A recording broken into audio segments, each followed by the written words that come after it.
The Georgia cancer specialists here in Middle Georgia are making great strides in the fight against breast cancer.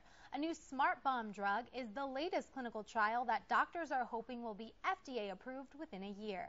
I sat down with a survivor who's almost cancer-free thanks to the Smart Bomb.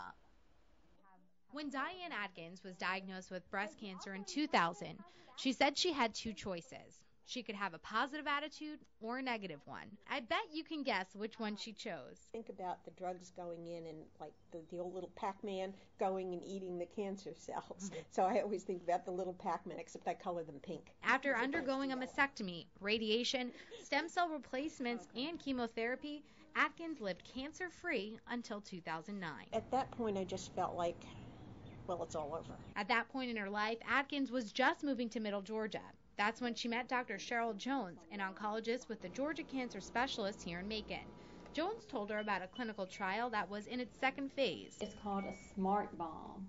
So it goes to the cancer cells that have this HER2 amplification and delivers the chemotherapy drug to those cells. And it leaves the healthy cells alone. Atkins says the best part about the treatment, no nausea, no vomiting, and no hair loss. The Smart Bomb had basically no side effects at all. Jones says the drug is still in its experimental phase, but she believes its proven success will eventually get approved by the Federal Drug Administration.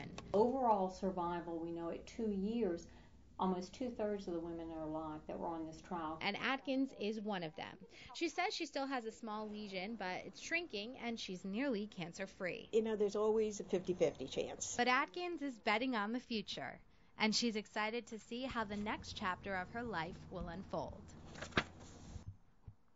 Dr. Jones says there are several different types of breast cancer. Smart Bomb targets a type that impacts about 20% of all breast cancer patients. She believes this drug will make a huge impact when it's FDA approved.